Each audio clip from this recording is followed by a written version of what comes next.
Good morning students, welcome to next class of Electrical Machines 2.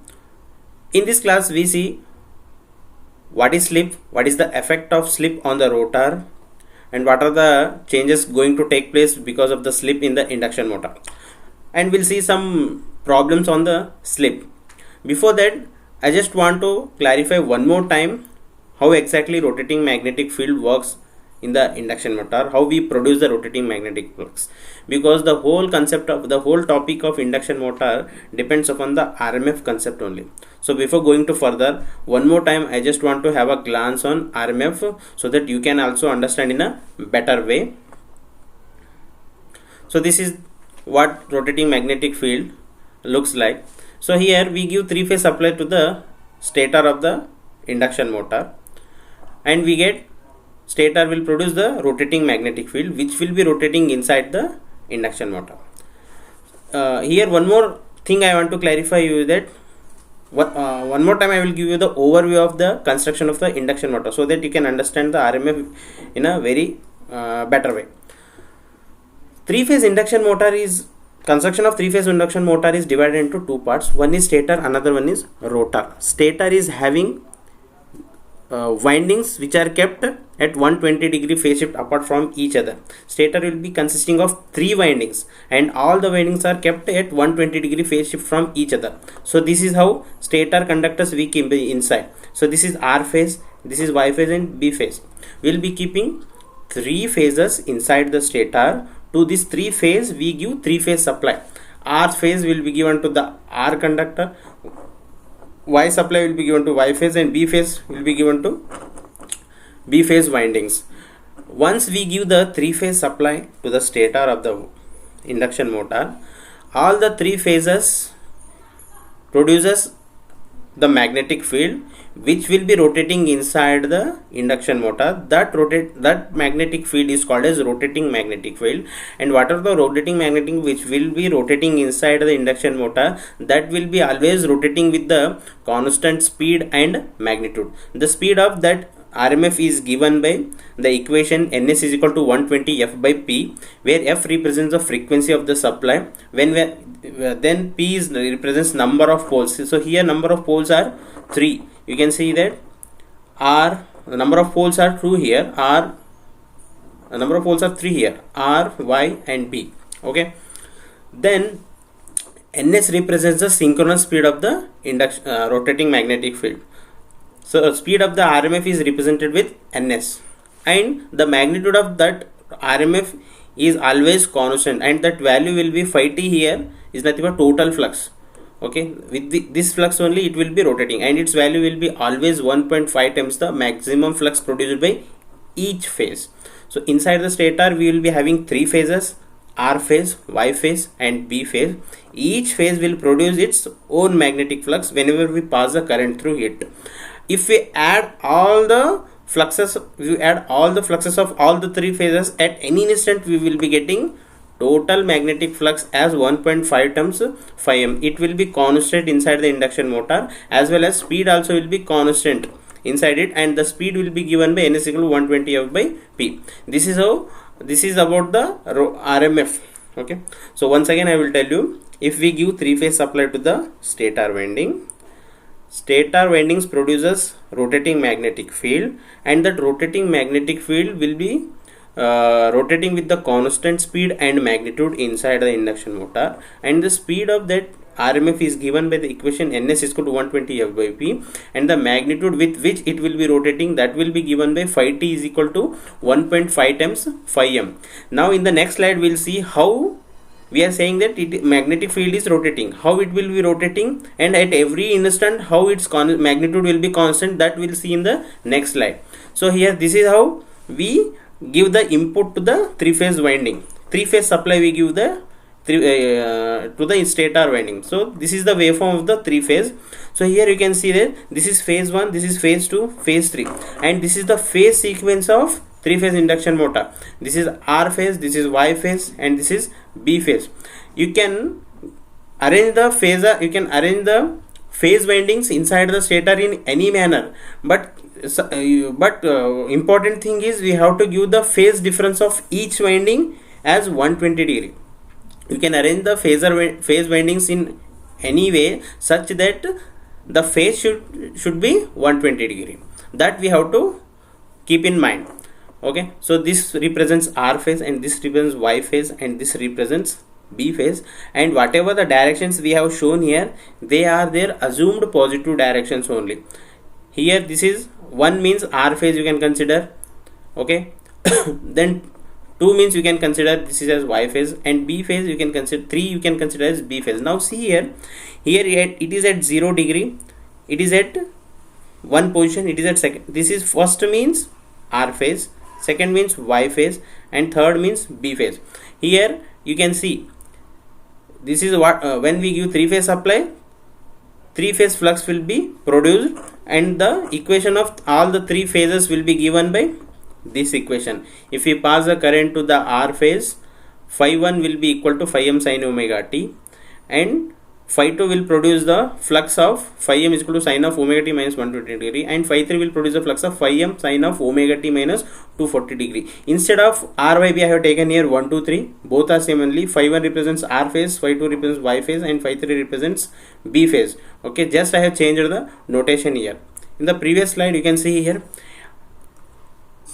Okay, now see here, when we'll consider different cases, with the help of different cases, we'll prove that whatever the flux which is producing inside the induction motor by all the 3 phases, the resultant flux will be always rotating. Consider first case, when theta is equal to 0. When theta is equal to 0, and substitute this theta is equal to 0 in the given 3 equations. So if we substitute in phi 1, sin 0 will be 0. So phi 1 will be having 0, no flux produced by first phase, or you can say R phase.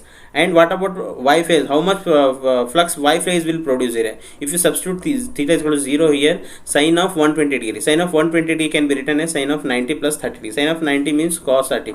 So cos 30 value will be minus root 3 by 2. So Y phase will produce a flux of minus root 3 by 2 into phi m. Then phi 3 will produce a flux of root 3 by 2 into phi m. If you substitute theta is equal to 0 in the third equation, you will get the value as root 3 by 2 phi m. So after substituting theta is equal to 0, we came to know that phi 1 is not producing any flux, phi 2 and phi 3 are producing the fluxes, but both are in opposite sign. Here it is minus 3 and it is plus. Now how to represent that in the phasor diagram? For that we have to refer the reference phasor diagram. What is the reference phasor diagram here? This is first phase, this is second phase, this is for third phase. These are the positive directions. Now phi r is having 0, leave that. Now what is phi 2 is producing? Phi 2 is producing minus root 3 by 2. So this here mentioned phasor of second phase is this side. This is the positive direction. Now I want minus. So minus means we have to draw in this opposite to second phasor. So that was positive. Negative value we got. That is why minus phi 2 will be in this direction, and phi 3 is producing positive value only, and its reference positive direction in this way only. So in this way both the fluxes will be flowing inside the induction motor. And if we take the resultant of this using the law of parallelogram, you already know how to take law of parallelogram. So parallel to this you extend one line from here, and parallel to this you extend one more line from here. Where they are intersecting, if you draw one diagonal, this will represent your resultant flux direction. So when theta is equal to 0, resultant flux direction is in this direction, and its total magnitude is given by 1.5 into phi m. Okay, this is how we get total flux in the this flux is constant. So when theta is equal to 0, this is resultant flux direction, and total flux is given by the value 1.5 into phi m. What happens when angle changes? When for the second case, when theta is equal to 60 degree, phi 1 you will get root 3 by 2, phi 2 will get minus root 3 by 2, and third phase will not produce any flux because sin 180 is also 0. If you put theta is equal to 0 in the third equation, Sin, it becomes sin 180. Sin 180 is 0. Again resultant you will get 3 by 2 into 5m. If you further simplify it, you will get again 1.5 into 5m. So this 1.5 into 5m is the constant magnitude of the flux with which it will be rotating inside the stator. Now again see, under the second condition, what is the resultant flux direction? And here from the equation you came to know that phi 3 is not producing any flux, phi 3 is 0, so that is not shown here. Then phi 1 is root 3 by 2. Phi 1 direction, you already know phi 1 direction is in this direction, in the reference phasor. This is the positive. So phi 1 will be producing, phasor of phi 1 will be in this direction, and phi 2 will be having negative value. So phi 2 is negative. So this is again positive value of phi 2 in the reference phasor, negative we got. So negative means we will get downwards. Again using law of parallelogram, you find the resultant direction, and resultant direction will be in this direction. So this is the resultant flux direction when theta is equal to 60 degree. What happens when theta is equal to 120 degree? Again anyone at any instant, any one of the phasor will be 0. That is the main condition. Now when theta is equal to 120 degree, phi 1 will be producing root 3 by 2, phi 2 will not produce any flux, phi 3 will be producing minus root 3 by 2. Again with the help of these values, draw the phasor diagram with reference to reference phasor diagram.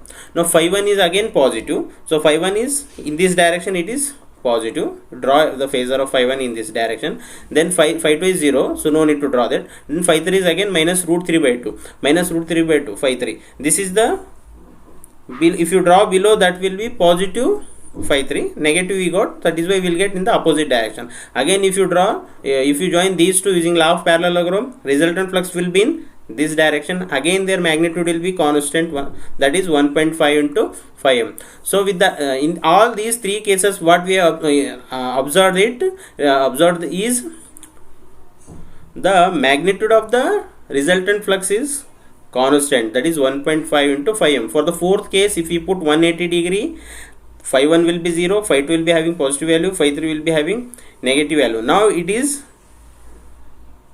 has come in the opposite direction to the theta. After every 180 degree, direction of the resultant flux changes.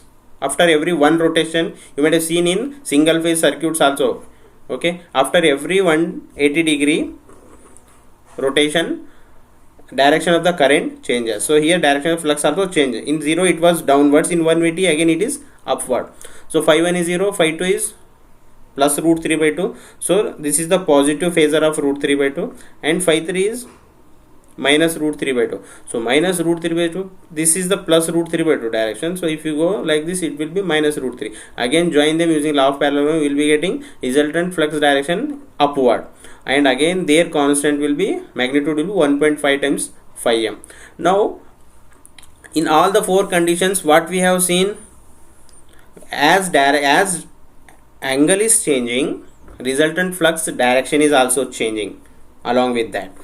Now you can see here, for more clarification, in the waveform only you can see this is R phase, this is Y phase, this is B phase. These are the three different phases given to three different windings which are kept inside the three-phase induction motor. This is again the phasor sequence.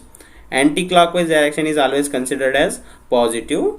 This is the reference direction. Now see here, at 0, observe here carefully, at 0 degree, R is not having any value, R is 0. What about Y? Y is having negative value. Okay, then B is having positive value. Compare those values with the reference diagram here, phasor diagram. R is 0 and Y is having negative value, and B is having again positive value. The resultant here Y is having negative value, that is why downwards. This is assumed positive direction, but here at 0 degree we have got negative value. You can see here waveform is in negative phase, right? In the negative direction it is here, dashed lines you can see this is negative.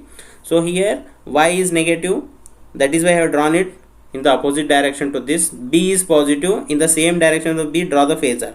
Now resultant will be downwards. Then come to next case. At this is 60 degree, at theta is equal to 60 degree, this B phase is negative, B phase is 0, what are the phases which are producing the flux? R is producing the flux, its value is positive, and Y is producing the flux, its value is positive. Observe this point. At this point B is 0, R is producing the value that is positive, and Y is producing the flux that is negative. Now draw the phasor diagram according to that. So R is positive, so this is positive direction, as it is you draw. Then Y is producing negative, so this is positive value of positive phasor of Y phase, and negative phasor will be in downward direction. Now again you join, resultant flux will be in this direction. In the first case it is downwards, in the second case it has changed its direction. Next consider third case, when theta is equal to 120 degree. At 120 degree Y is not producing any flux, its value is 0. R is producing the flux, that's value is positive, and B is producing the flux, its value is positive. So using using these values you draw the phasor diagram keeping this reference phasor in mind. So at theta is equal to 120 degree or omega t is equal to 120 degree, R is positive value. So you draw R is positive, this is the positive phasor of R, and B is producing negative flux. So negative flux means this is positive, negative means it's opposite. Now again resultant flux will be in this direction. In the same way for 180 degree also, for 240 degree also, for 300, for 360 we have to draw the phasor diagrams in the same way. And now what we are concluding here, after seeing all these cases, what we are concluding here, observe the direction of the resultant flux here. In the first case downward, in the second case upward, in the third case again here, in fourth case in this direction, in fifth case in this direction, in sixth case in this direction, sixth case in this direction. Now if you see this direction carefully and try to imagine that direction inside the circle, it is appearing like it is rotating in 360 degree, like this, okay. So it is appearing in 360 degree. So with this we come to know that whatever the flux which is produced inside the induction motor, that will be always rotating. So that is why it is called as rotating magnetic field. And the rotating magnetic field will be rotating with constant speed and magnitude. The constant speed of that is given by ns is equal to 120 f by p, and its magnitude is given by phi t is equal to 1.5 into phi m. Phi t nothing but total flux, 1.5 times the maximum flux produced by each winding. Okay, this is how RMF we produce. This is the phasor diagram we have to keep in mind. In this fashion only stator windings are kept inside the stator. Okay. Next, principle of operation of induction motor you already know. Once again I will just tell you, whenever we give 3-phase supply to the 3-phase stator windings, it produces rotating magnetic flux. That rotating magnetic flux will be rotating inside the stator with constant speed and magnitude, and this RMF will come in contact with the rotor conductors.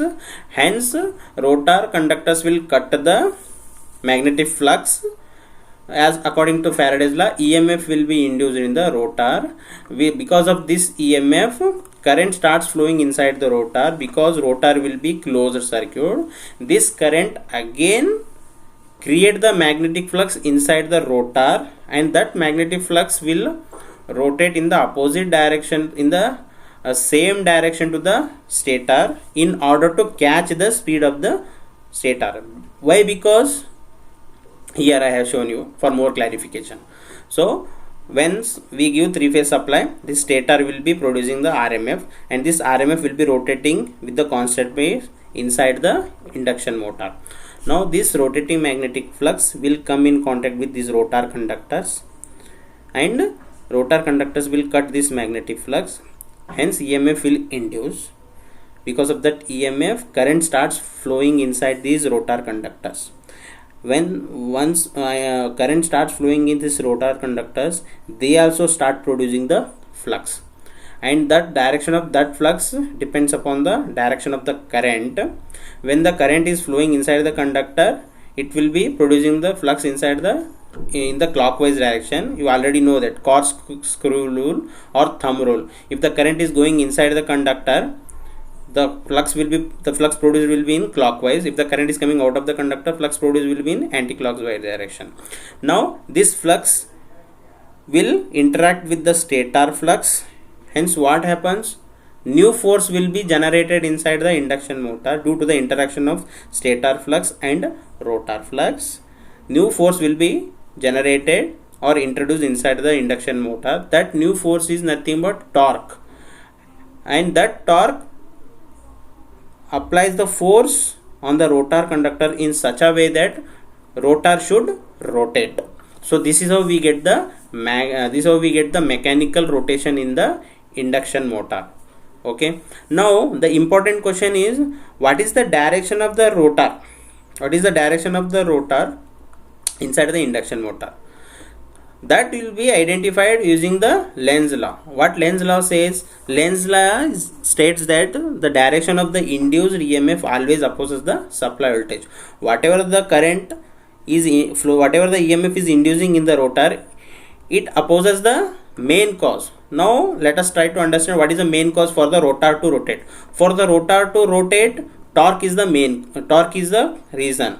For what is the reason for the torque to be produced? Current. And what is the reason for the current to produce? EMF. And what is the reason for the EMF to produce in the rotor? RMF. And what is the reason for the RMF to produce inside the stator? Supply voltage. Okay, so or you can let us consider up to RMF only. So what is the direction of the RMF? For example, for reference, consider that our RMF is rotating in the clockwise direction. Now this rotor, what it will do? It will not accept that change. It will try to avoid that change or nullify that change. I don't want to rotate. I don't want that change. To oppose that change, what it will do? It will also start rotating in the same direction of the stator to catch up the speed of the stator. Once it catches the speed of the stator, there will not be interaction between the fluxes of stator and rotor. When there is no interaction of the fluxes, then there will not be any cutting of the fluxes takes place. If there is no cutting of the flux takes place, then no EMF will induce. If no EMF will induce means no current. No current means no torque. Hence no torque means induction motor will not run. It will stop immediately. Right? So rotor will never catch up the speed of the stator. It will slip back with some speed, and that speed is called as slip speed. So that is why induction motor always runs with slip speed. If slip is equal to 0, the meaning of that is both the speed of the rotor and stator are equal and no torque will be produced. Right? So this is the importance of the slip in the induction motor. So induction motor is always runs with slip speed. Now you have three types of speeds inside the three-phase induction motor. One is stator speed, that is also called as RMF speed, that is also called as synchronous speed. RMF speed is denoted with NS. It is also called as synchronous speed, and its value is 120 F divided by P. And rotor speed is denoted with the symbol N. Okay, rotor speed is denoted with the symbol N.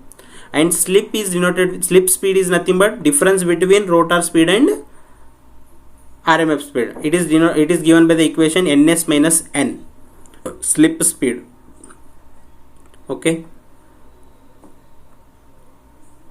Now come to slip. So here slip is nothing but NS minus N divided by NS. In percentage it is given as NS minus N divided by NS. NR is nothing but rotor speed. It is also denoted with N or NR. Both are same. For more clarification, we have written here R. R stands for rotor, so that you can easily understand that this is rotor speed. NS means synchronous speed. It is also called as RMF speed. Both are same. These are very helpful in solving the problems. In percentage into 100, where NS is synchronous speed and N is speed of the rotor. One important condition here: at S is equal to 0 and S is equal to 1, induction motor will not run. Okay. So that is why the range of the slip is always between 0 and 1. It cannot be less than 1 or it cannot be 0. It cannot be greater than 1 or it cannot be equal to 1. What happens if it is equal to 0 and 1? Induction motor will not run. That is why its range is always between 0 and 1. Let us prove how it is. See here, if we put S is equal to 0 in this equation, what happens? Slip ns minus n divided by ns. If we put S is equal to 0, the whole equation becomes 0. Or you can say that ns is equal, ns minus n is ns is equal to ns minus n. And if we put S is equal to 1, see here what happens. This equation can also write this equation in terms of S. If we put S is equal to 1, ns minus n is equal to ns. One more equation is there. So this is the range of the slip. At S is equal to 0 and S is equal to 1, induction motor will not run. Okay. S is equal to ns minus n is the slip speed.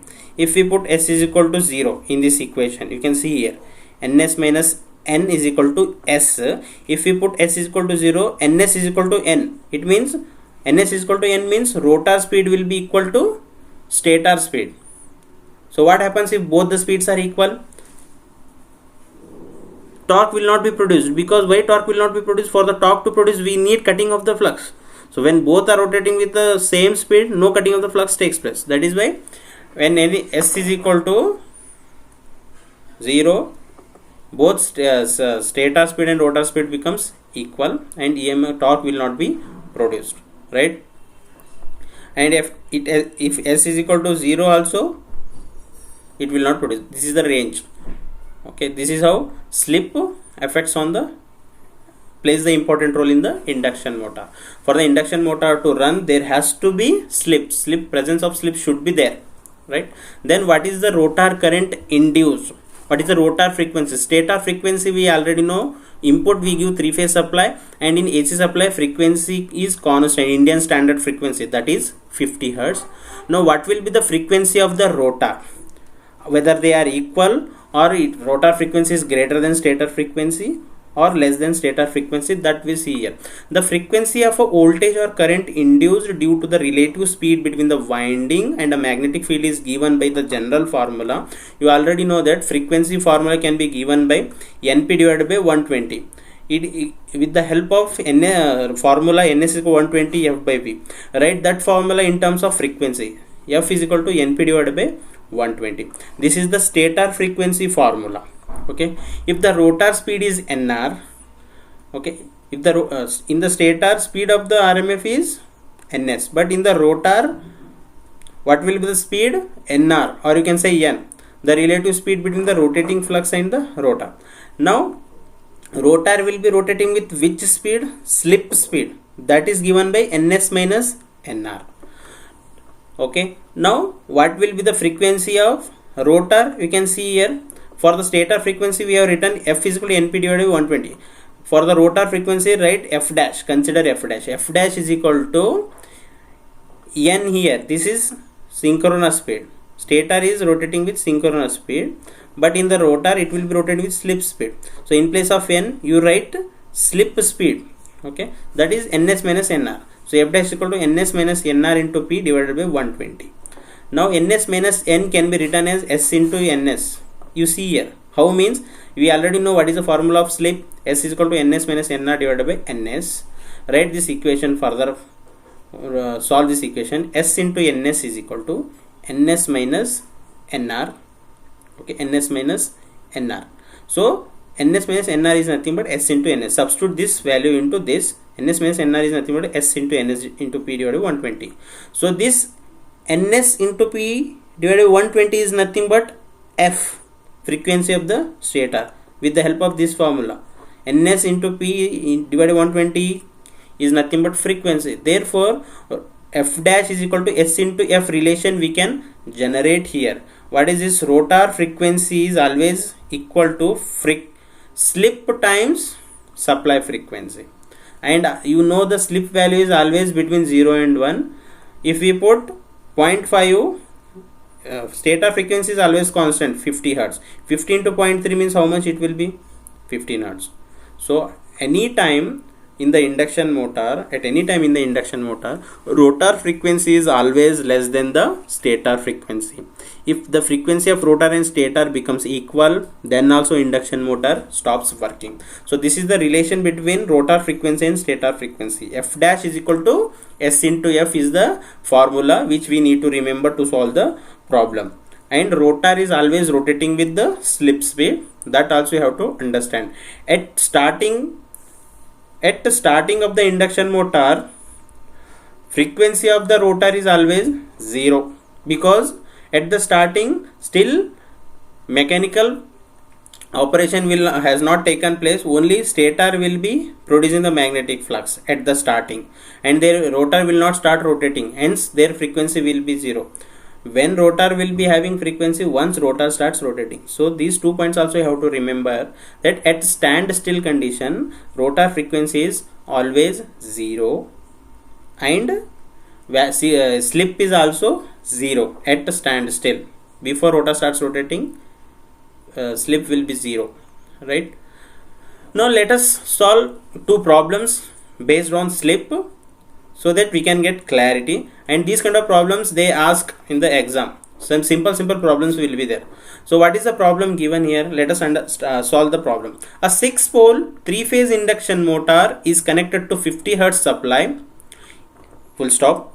If it is running at 970 rpm, find the slip. So what he has asked in the problem, he asked us to find the slip. Slip means S. What is the formula for slip? Ns minus N divided by Ns.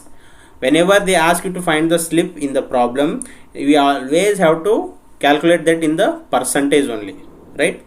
So percentage slip formula is Ns minus N divided by Ns into 100.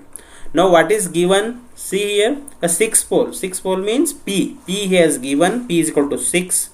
Then he has given it is connected to 50 Hz. 50 Hz is nothing but frequency of the stator, right? Frequency is connected to 50 Hz. Connected to means being the input. Input is always given at stator side. Stator frequency is always constant, Indian standard 50 Hz. So F is equal to 50 Hz he has given. If it is running at 970 rpm, if it is running at means rotor speed, it is N. N he has given as 970 rpm. Now substitute all the values. What is the formula for slip? Ns minus N divided by Ns into 100. So here Ns we don't know. N he has given. Ns we don't know. Now with the help of Ns formula, find out the Ns. What is the Ns formula? Ns is equal to 120 F divided by P. 120 into F is 50 Hz divided by P is 6. So what is the speed of the RMF? You got 1000 rpm. Now using this speed, find out the slip. So S is equal to Ns minus N divided by Ns into 100. Ns is 1000, N is 970, Ns is 1000 into 100. If you calculate this, you will get 3% slip, or in decimal you can write this as 0.03. So this is the solution to the given problem. Simple problems will be there. If you know the formula, you can solve it in a minute. Okay. Then next, one more problem we see. A 3-phase induction motor is wound for 4-pole and is supplied from 50 Hz system. Calculate the synchronous speed, the speed of the motor when slip is 4%, and the rotor current frequency when the motor runs at 600 rpm. So what he has given in the problem, he has given P value and he has given frequency value, and he has asked us to find out the synchronous speed, that is Ns. Ns is equal to 120 F by P. F is given, P is given. You can solve easily. Ns, you can find out the value of Ns easily using the formula. Then the speed of the motor when slip is equal to 4%. When slip is equal to 4%, what is the speed of the motor? He has asked you. Speed of the motor means rotor speed. N is equal to how much? When S is equal to 4%. For that we have to put the same synchronous RMS speed will be constant. Okay. Then again the rotor current frequency. Then he has asked rotor frequency F dash when the motor runs at 600 rpm. If N is equal to 600, what is the frequency of the rotor? That also he has asked. So here we have to remember 3 formulas. One is Ns is equal to 120 F by P. Then slip is given, we have to find out N. So using slip formula, we have to find out the speed of the rotor. Then using F dash is equal to S into F formula, we have to calculate rotor we have to calculate rotor frequency. Now see here how to solve this problem. First we need to find out synchronous speed. Synchronous speed ns is equal to 120 f by p. So frequency has given as 50 hertz, number of poles he has given 4. Multiply this, solve this equation, we will get 1500 rpm. So this is the synchronous speed. First one we have found out. Then next we have to calculate slip. Slip formula is given by s is equal to ns minus nr divided by ns into 100. Ns is already calculated, 1500. Then nr only we need to calculate. Slip he has given 4%. Into 100 we have written no 4, you can write directly. If you have not written into 100, 0.04 you have to write here. Then 1500 minus nr divided by 1500 into 100. Then after solving, you will be getting the speed of the rotor as 1440 rpm. Rpm is the unit of the speed. Then next, in the third question what he has asked, we have to find out the rotor frequency. Rotor frequency formula is f dash is equal to s into f. For that we need to find out the slip first. Slip we have to calculate when the speed is 600. So again we have to use slip formula only, because he has given the condition in the problem that when speed n is equal to 600, then only we have to calculate f dash. Now we have to first find out the slip when n is equal to 600. For that speed RMF will be same. So 1500 minus 600 divided by 1500 into 100 will give you 0.6. Therefore now you got s. So substitute in the formula, f dash is equal to s into f. So s 0.6 into 50 hertz, you will get 30 hertz. So rotor frequency is always less than the stator frequency in the three-phase induction motor. This also you should remember in the exam. To know whether your problem is correct or not, you have to cross check this. If you got more than 50 hertz rotor frequency, then you have to realize that you have done the problem wrong, somewhere you have done the mistake. It should be always less than 50 only. Okay, with this we completed what is slip, what is its effect on the rotor, what is the rotor frequency. Then once again we revised the concept of RMF, how exactly rotating magnetic field produced inside the induction motor.